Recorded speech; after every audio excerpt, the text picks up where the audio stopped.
Welcome once again to my channel, Enlightenment of Literature. Today we are going to discuss The Loving in Truth, written by Philip Sidney. এটা Elizabethan পিরিয়ডের এক লাভ poem, যেখানটাতে আমরা platonic লাভ অর্থাৎ প্রেমিকাকে যেখানটাতে একদম স্বর্গীয় দেবী রূপে চিহ্নিত করা হয়, সেরকম একটা কবিতা আমরা এখানে দেখতে পাচ্ছি। কবিতার মধ্যে আমরা মেইন যেটা থিম যেটা বুঝতে পারছি বা যেটা নাকি হুক লাইন আমরা বলবো, সেটা হচ্ছে কি যে true love doesn't need any mask, অর্থাৎ সত্যের অনুগামী যেই ভালোবাসা, সেখানটাতে কোনো মিথ্যার জায়গা নেই অথবা মিথ্যা কোনো সাহারার জায়গা নেই। সেখানটাতে সম্পূর্ণ মনের উজাড় অনুভূতি বা শব্দই যথেষ্ট। এটাই আমাদের কবিতার এক্সপ্লেনেশনে বা ব্যাখ্যাতে আমরা জানতে পারবো। চলো দেখি কবিতা লাইন বাই লাইন। দেখা যাক কবিতার যে লেখক তার ব্যাপারে ছোট একটা ব্যাখ্যা। স্যার ফিলিপ সিডনি 1554-এ তার জন্ম হয়েছিল, 1586-এ তার মৃত্যু। তিনি এলিজাবেথান ইরা একজন কবি, যিনি শেক্সপিয়ারের যে সময়কাল, সেই সময়কারও একজন, তাকে কবি বলা হবে। তো স্যার ফিলিপ সিডনি ইংল্যান্ডে তার জন্ম হয়েছিল। তিনি একজন পোয়েট, একজন কর্টিয়ার, তিনি একজন স্কলার, তিনি একজন প্রিচার, তিনি একজন ক্রিটিক এবং সোলজারও ছিলেন এলিজাবেথান ইরার। এলিজাবেথান ইরা অর্থাৎ 1558 থেকে 1603-তে পর্যন্ত যে সময়টা, সেটা এলিজাবেথান কুইন এলিজাবেথান ইরা বলা হয়। এই সময়টাকে আমরা এই সময় আমরা শেক্সপিয়ারের লেখালেখিগুলো পেয়ে থাকি। লাভিং ইন ট্রুথ হলো অ্যাস্ট্রোফিল অ্যান্ড স্টেলা সনেট সিকোয়েন্সের অন্তর্গত। অ্যাস্ট্রোফিল অ্যান্ড স্টেলা এই যে লাইন অর্থগুলো আছে, শব্দগুলো আছে, অ্যাস্ট্রোফিলের অ্যাস্ট্রো শব্দটার মানে হচ্ছে স্টার, ফিল শব্দটা লাভার বোঝায়, অ্যাস্ট্রোফিল মিন্স তাহলে স্টার লাভার। এটা একটা শব্দ, গ্রিক শব্দ। আর স্টেলা হচ্ছে একজন স্টারকে বোঝানো হচ্ছে। তো কি বোঝাচ্ছে? আর স্টেলা একটা ল্যাটিন শব্দের অন্তর্গত। তো অ্যাস্ট্রোফিল স্টেলা হচ্ছে স্টার লাভার। এই দুজন অ্যাস্ট্রোফিল যে স্টার লাভার, স্টেলা একজন কাল্পনিক ক্যারেক্টারকে এখানে তুলে ধরা হচ্ছে কবিতার মধ্যে, অ্যাস্ট্রোফিল স্টেলা, যারা কি স্টার লাভার দুজন। একটা স্টেলা হচ্ছে কি প্রেমিকাকে বোঝানো হচ্ছে, অ্যাস্ট্রোফিল অর্থাৎ লেখক নিজেকে বোঝানোর চেষ্টা করেছে। এভাবে তিনি তার বিলেভেড আর নিজেকে তুলনা করেছেন অ্যাস্ট্রোফিল স্টেলার সাথে। তিনি টোটাল ১০৮টা কবিতা বা সনেটস এর মধ্যে এই কবিতাটা অন্তর্গত, তার অ্যাস্ট্রোফিল আর স্টেলার যে সিকোয়েন্স সেখানটাতে। আর তিনি টোটাল ১১টা সংস লিখেছেন। অ্যাস্ট্রোফিল স্টেলার ব্যাপারটা আমরা আগে বললাম। এবার কবিতার ব্যাপারে বলতে গেলে, কবিতাটা হচ্ছে একটা পেত্রার্কান সনেট। পেত্রার্কান মিন্স যেখানটাতে পেত্রার্কের দ্বারা পেত্রার্কান ফর্মে লেখা হয়েছে। অক্টেভ আর সেস্টেটে কবিতাটা ভাগ হয়। অক্টেভ মিন্স প্রথম ৮টা লাইন, আর সেস্টেট মিন্স রিমেইনিং, অর্থাৎ পরবর্তীকালে যে পরবর্তী ব্যাখ্যা দেওয়া হয়েছে যে ৬টা লাইন, সেটাকে আমরা সেস্টেট বলি। তো এইভাবে অক্টেভ অ্যান্ড সেস্টেটে কবিতাটা ভাগ হয়েছে। আর সম্পূর্ণ বিষয় কি যে এখানটাতে রাইমিং স্কিম যেটা ইউজ হয়েছে, সেটা হচ্ছে A B A B A B A B C D C D E E. এই ৮টা লাইন হচ্ছে এবি এবি এবি এবি, আর পরবর্তী ৬টা লাইনের রাইম স্কিম হচ্ছে সিডি সিডি ইই। এই হচ্ছে স্ট্রাকচার কবিতার, এবং কবিতার ব্যাপারে ছোট একটা ব্যাখ্যা। এবার আমরা লাইন বাই লাইন যাচ্ছি। কবিতা শুরুর আগে এটুকু বোঝার ব্যাপার আরেকবার, যে তিনি তার বিলাভেড অর্থাৎ কি পেনেলপ ডেভেরেক্সকে উদ্দেশ্য করে কবিতাটা লিখেছেন। পেনেলপ ডেভেরেক্সের সাথে তার বিবাহ সম্পর্ক স্থাপন হওয়ার আগে তাদের সম্পর্ক বিচ্ছেদ ঘটে কোনো কারণে, এবং তাকে পুনরায় ফিরে পেতে তার যে আগ্রহ বা আকুলতা, সেই আকুলতার ব্যাখ্যা তিনি কবিতার দ্বারা দিতে যাচ্ছেন। আর তিনি বারবার বলেছেন যে তার এই আকুলতা দেখে তাকে ভালোবাসতে, তার যে পুনরায় ফিরে পেতে যে আকুলতা, সেটা দেখে তার বিলাভেড নিশ্চয়ই খুশি হবে। তো এই ছিল কবিতার ব্যাখ্যা। এবার আমরা শুরু করছি। Loving in truth and fain in verse, my love to show. আমি সত্যি করে এই কবিতার লাইন বাই লাইন আমার লাভকে শো করতে চাচ্ছি। শো মানে দেখাতে চাচ্ছি। দ্যাট সি, এই সি মানে হচ্ছে তার প্রেমিকা অর্থাৎ বিলাভেড কে বোঝানো হচ্ছে, যার নাম হচ্ছে পেনেলোপে ডেভেরাক্স। তাকে বলছে that she might take some pleasure of my pain. আমি সত্যিকারের আমার এই কবিতার ব্যাখ্যা, ভার্স মানে কবিতার লাইন, কবিতার লাইন দ্বারা আমার ভালোবাসাকে উজাড় করে দেখাতে চাচ্ছি তাকে। আর যদি দেখাতে পারি, তাহলে she might take some pleasure of my pain, তাহলে সে নিশ্চয়ই আমার এই কবিতার ছন্দের দ্বারা আমার পেইন, অর্থাৎ পেইন এখানে ডুয়েল মিনিং হচ্ছে। একটা কি যে এই কবিতা লেখার সময় কবি যে সঠিক শব্দ চয়ন করার যে যন্ত্রণা ভোগ করছেন বা শব্দ চয়ন করতে পারছেন না তার ফিলিংসকে জানানোর জন্য, সেই যন্ত্রণাটা দেখবে, যেটা থেকে প্রমাণিত হবে যে সে কতটা চেষ্টা করছে একটা সত্যিকারের line by line, word by word তার ফিলিংসকে জানানোর জন্য, যেটা থেকে তার প্রকৃত ভালোবাসা প্রকাশ পাবে। এটা দেখে হয়তো তার প্রেমিকা প্লেজার ফিল করবে, মানে আনন্দ পাবে। আবার প্লেজার আরেকটা ওয়ার্ডও হতে পারে, সেটা কি যে তাকে হারিয়ে লেখক যে যন্ত্রণায় আছে, তার জন্য যে কবিতা লেখার চেষ্টা করছে, সেটা অনুভব করে সেই প্রেমিকা আবার খুশি হবে বা প্লেজার ফিল করবে। তো পেইন দুটো অর্থ প্রকাশ হচ্ছে। একটা কি the pain to collect the right words বা right explanation to explain his heart, heart's desire or heart's condition. আরেকটা পেইনের ব্যাখ্যা এটা বলতে পারি যে he is in now deep pain after losing her beloved, or now he is greatly wanting to have that beloved once again. So এই দু ধরনের অনুভূতি বা পেইনের দুটো ব্যাখ্যা আমরা এখানে দিতে পারি যে প্রেমিকা কেন খুশি হবে আমার এই পেইন দেখে। পেইন অর্থাৎ তাকে ফিরে পাওয়ার যে যন্ত্রণা বা হারিয়ে যাওয়ার পরে যে যন্ত্রণা, এবং কি পুনরায় ফিরে পেতে তার যে আকুলতা, সেটা দেখে তো প্রেমিকা নিশ্চয়ই খুশি হবে। Pleasure might cause her read, আর তিনি বা তার যে প্রেমিকা প্লেজার, একটা জিনিস বোঝানোর ব্যাপার আছে, প্লেজার আমরা কখন পাই? আজকালকার তো মোবাইল ঘাটলে মানুষ প্লেজার পায়। তখন তার প্লেজার মোবাইলে পাওয়া যেত না। একমাত্র উপায় ছিল কি কবিতার লাইন বাই লাইন ব্যাখ্যা বা কবিতা বা কোনো উপন্যাস পড়া। তো আমার এই লেখা পড়ে যদি সে প্লেজার পায়, তাহলে সে নিশ্চয়ই আরেকবার পড়বে। পড়ে কি হবে? Pleasure might cause her read. Cause means inspire করা। এখানে কজ মানে অনুপ্রেরণা দেওয়া বোঝাচ্ছে, কারণ বোঝাচ্ছে না, বোঝাচ্ছে অনুপ্রেরণা দিবে তাকে, তাকে মোটিভেটেড করবে আর একটু পড়তে। Reading might make her no, আর রিডিংই কি করবে? তাকে জানাবে, তার নলেজকে গেইন করাবে। কি জানাবে? কি জানাবে? যে হাউ আই লাভ হার, কতটা, হাউ মাচ আই লাভ হার, কতটা আমি তাকে ভালোবাসি সেটা সে বুঝতে পারবে, সে জানতে পারবে। কি জানতে পারবে? যে আমি কতটা তার প্রতি ভালোবাসাটা, আকুলতা বা কতটা আমি ডিভোটেড হয়ে গেছি তার প্রতি, কতটা আমি তাকে ওরশিপ করি।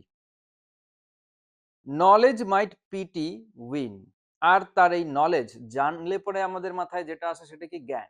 অর্থাৎ এই জ্ঞানটা মাইট পিটি উইন, নিশ্চয়ই করুণা সৃষ্টি করবে তার মনে আমার জন্য। অ্যান্ড পিটি গ্রেস অবটেইন, আর এই পিটি আমাকে গ্রেস করবে, অবটেইন মানে অর্জন করবে কি? গ্রেস। গ্রেস মিন্স আমরা আশীর্বাদ বুঝি, কিন্তু এখানটাতে আশীর্বাদ শব্দটা অর্থাৎ কি আমার প্রতি সে অনুগ্রহ হবে, আমার প্রতি সে দৃষ্টি আকর্ষণ করবে। বোঝার ব্যাপার আছে যে আবারও ওই এলিজাবেথান পিরিয়ডে প্রেমিকাকে উঁচু সব থেকে সুপেরিয়ার অর্থাৎ দেবী হিসেবে ধরা হচ্ছে, ভালোবাসার দেবী হিসেবে ধরা হচ্ছে, যে তার মনোযোগ আমার প্রতি আসবে মানে একটা যেন একটা গ্রেসের মতন, যেন আশীর্বাদের মতন।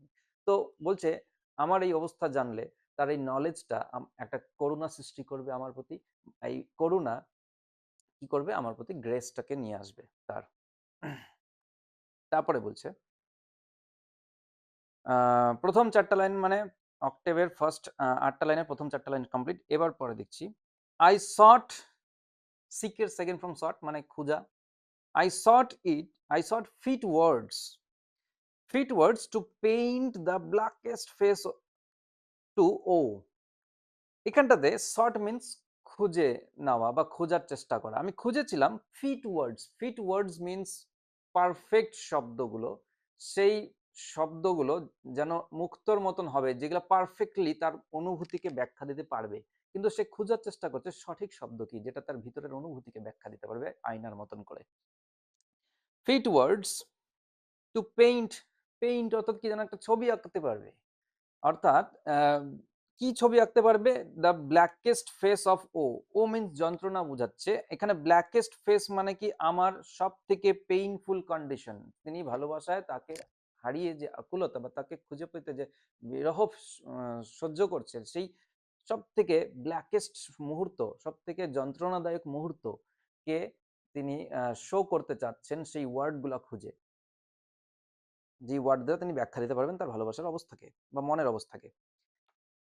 তারপরে বলছে স্টাডিং স্টাডিং ইনভেনশনস ফাইন। এখানটাতে তিনি বলছেন যে তাই আমি খোঁজার জন্য, শব্দ চয়নের জন্য তিনি কোথায় খুঁজেছেন? নিজের মনের মধ্যে খুঁজেনি। তিনি খুঁজছে কি?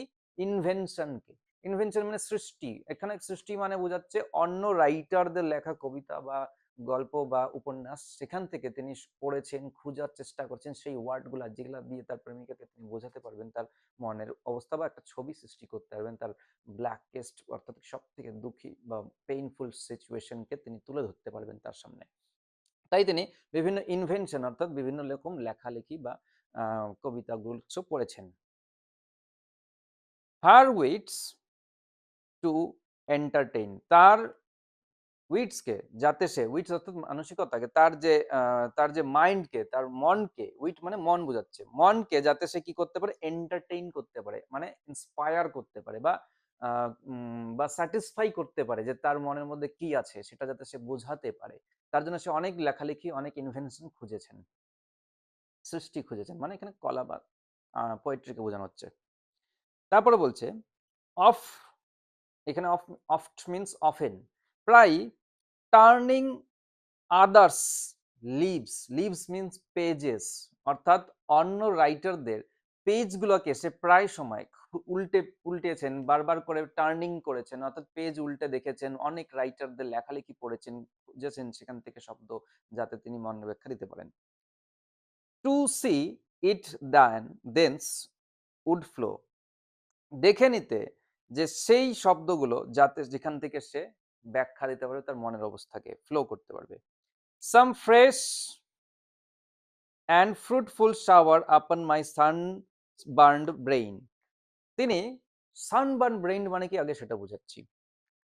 সানবার্ন ব্রেইন যেমন ধরো সূর্যের আলোতে, সূর্যের আলো বা তাপে যেমন পুড়ে যায়, ছাই হয়ে পুড়ে যায়, একদম পোড়া পোড়া ভাব হয়ে যায়, মাটি মাটি শুকিয়ে কাঠ হয়ে যায়, সেরকমই আমাদের কবি এখানে বোঝাতে চাচ্ছেন তার মনের অবস্থার কথা, যে তার মন যেন এখন শুষ্ক প্রায় হয়ে গেছে, তিনি অনেক ওয়ার্ড খুঁজছেন যাতে একটুখানি শাওয়ার মানে বৃষ্টি হলে যেমন মাটির আবার উর্বরতা হয়ে যায়, নতুন প্রাণ ফিরে আসে, ঠিক তেমনি হবে তার ব্রেন যেন কোনো ওয়ার্ড খুঁজে পাচ্ছে না, সে একদম সানবার্নের মতন অবস্থা হয়ে গেছে, পুড়ে যেন গেছে, শুষ্ক হয়ে গেছে। কিন্তু তিনি আশা করেছেন যে বিভিন্ন রাইটারদের যত ফাইন ইনভেনশন আছে, পোয়েট্রি বা কবিতা আছে, সেখানে খুঁজে কিছু ওয়ার্ড বের করতে, যে ওয়ার্ডগুলো কি করবে, তার যেন একটা বৃষ্টিপাতের মতন তার মাথায় আসবে, তার মনকে নতুন করে জাগিয়ে তুলবে, আর সে ওই সানবার্ন অবস্থা থেকে মনকে আবার ফিরায় আনতে পারবে একটা সুন্দর মনের মধ্যে, যেখানে খুঁজে পাবে সে তার প্রেমিকাকে, তার মনের অবস্থা বোঝানোর জন্য সঠিক শব্দ।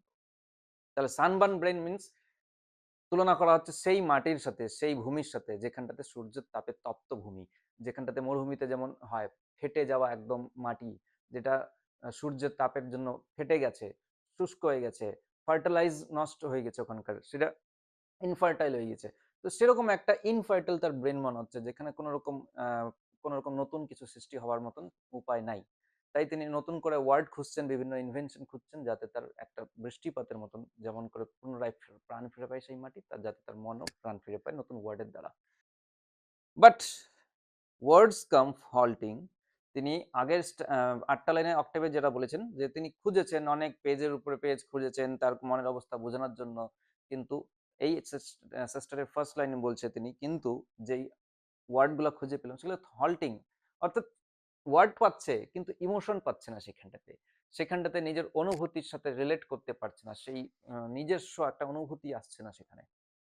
Wanting invention stay, inventions nature's child, invention stay, আমি যেটা চাই সেটা কি ওয়ান অর্থাৎ চাওয়া, ইনভেনশন স্টে, ইনভেনশন থেকে, ইনভেনশন অর্থাৎ কি, যেটা নাকি কবিতা, অন্য লেখকদের কবিতাকে ইনভেনশন বা সৃষ্টি বলেছেন, সেই ইনভেনশন, ইনভেনশন যেটা হচ্ছে সেটা হচ্ছে কি একটা নেচার্স, এখানে পরের লাইনে বলছে ইনভেনশন নেচার্স চাইল্ড, আর fled step dame study's blows, যদি নিজস্ব কবিতা সৃষ্টি করতে হয় তাহলে সেটাকেই ইনভেনশন বলবো, নিজের অনুভূতি থেকে সৃষ্টি হবে যেটা, আর সেই অনুভূতিটা সেই অনুভূতি থেকে বা ইনভেনশন যেটা হবে, নিজস্ব অনুভূতি স্পন্টিনিউয়াস ওভারফ্লো থেকে যে কবিতাটা সৃষ্টি হবে সেটা হচ্ছে nature's child.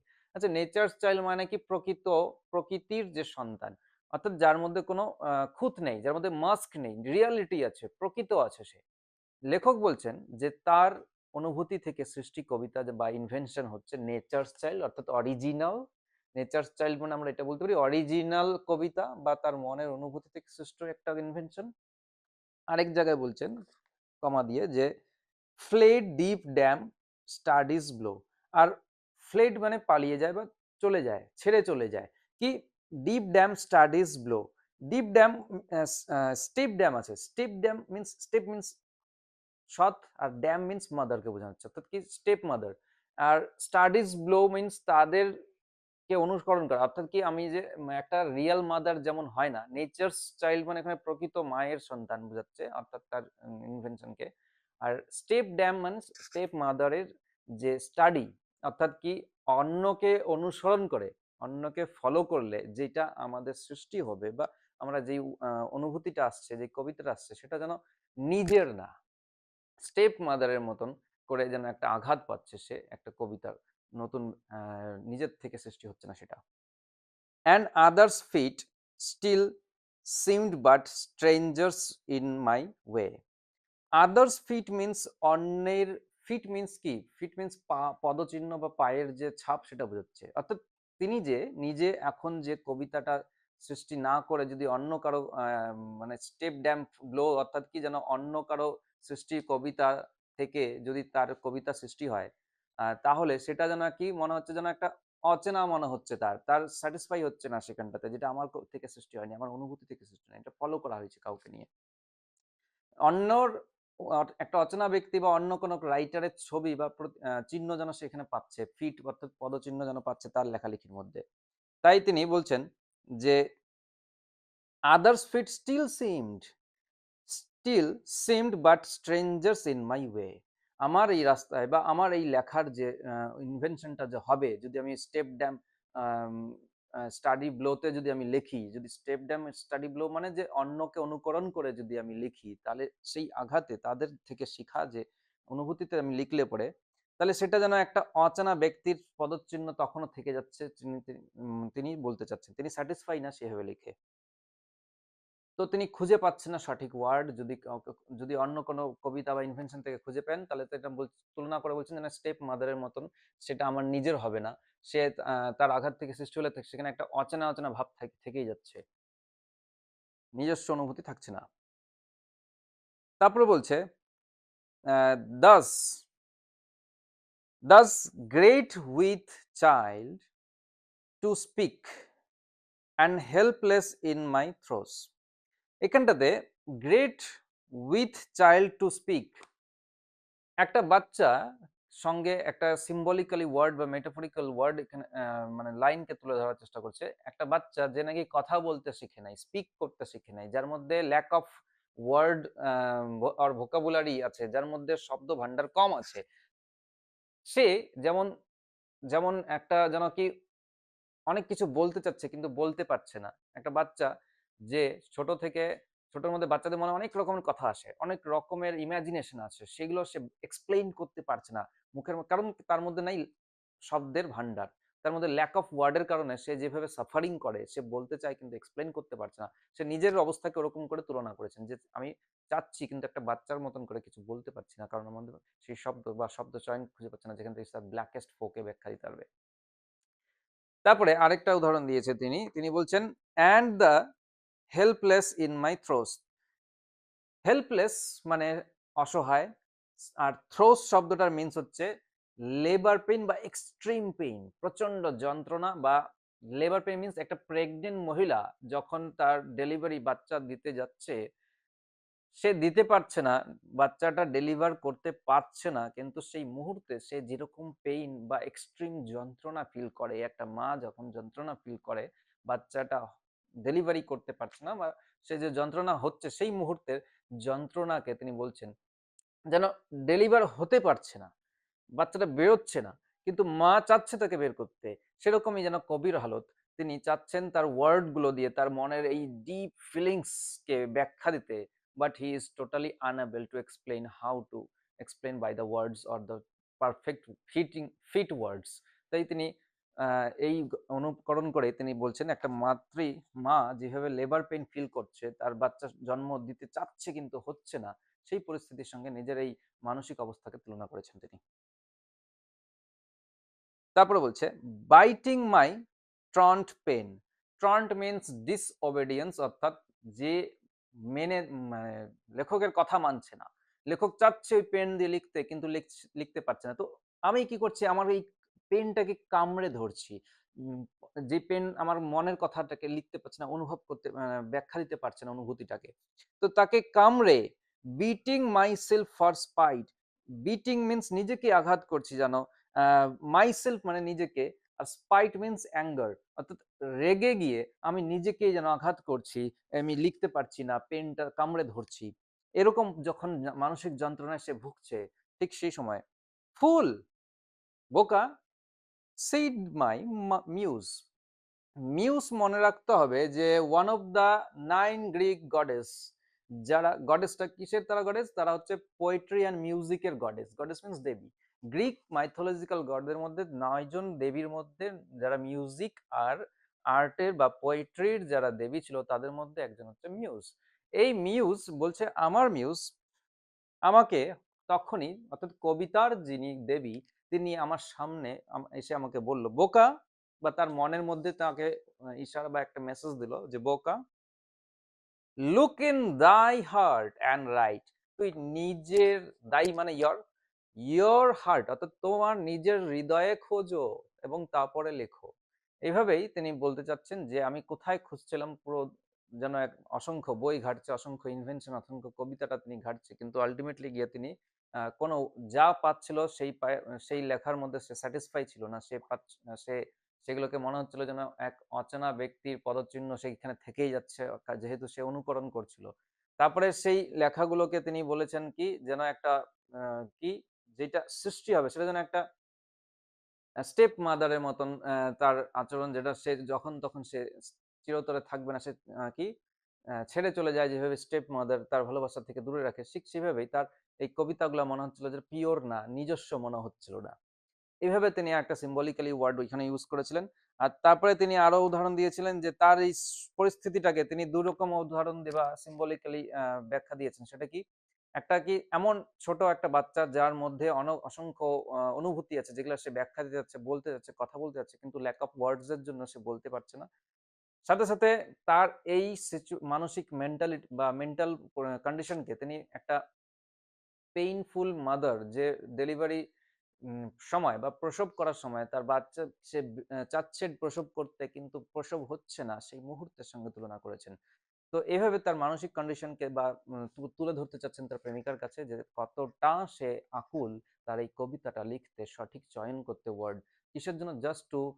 Just two motivate or satisfy her beloved, or to explain how he is pathetic for explaining this feelings. এই ছিল কবিতার লাইন বাই লাইন এক্সপ্লেনেশন। আর আমরা যদি কিছু ফিগার অফ স্পিচের ব্যাপারে যাই, তাহলে দেখো প্রথম যে ৮টা লাইন আছে তার মধ্যে that she might take some pleasure of my pain, pleasure might cause her read and reading might make her know, knowledge might pity win and pity grace obtain. এই যে আস্তে আস্তে ধীরে ধীরে যে অনুভূতির ঊর্ধ্বগামী যে অবস্থা, অর্থাৎ কি যেখানে ইম্পর্টেন্সের দিক থেকে আস্তে আস্তে বৃদ্ধি পাচ্ছে বা উঁচুতে যাচ্ছে উদাহরণগুলো, সেই ধরনের উদাহরণকে বা ব্যাখ্যাকে বা এক্সপ্লেনেশনকে আমরা বলি ক্লাইম্যাক্স। তো এইটা ক্লাইম্যাক্সের একটা উদাহরণ আছে এখানে। প্লাস এখানটাতে অনেক জায়গায় পার্সোনিফিকেশনও বলা হয়েছে, যেমন সান, যেমন এখানটাতে একটা লাইন ছিল স্টেপ ড্যাম স্টাডিজ ব্লো, অন্য স্টেপ মাদারের সঙ্গে তুলনা করা হয়েছে একটা কি কপি করে লেখা কোনো কবিতাকে। তো এভাবে পার্সোনিফিকেশনের উদাহরণ দেওয়া হয়েছে ফিগার অফ স্পিচের মধ্যে, আমরা এগুলো দেখতে পাচ্ছি। আশা করি ভিডিওটা যদি ভালো লাগে তাহলে অবশ্যই লাইক, সাবস্ক্রাইব এবং কমেন্ট করে দাও এবং বন্ধুদের মধ্যে শেয়ার করে দাও। কোনো প্রবলেম থাকলে লাইন এক্সপ্লেনেশনে তাহলে অবশ্যই জানাবে।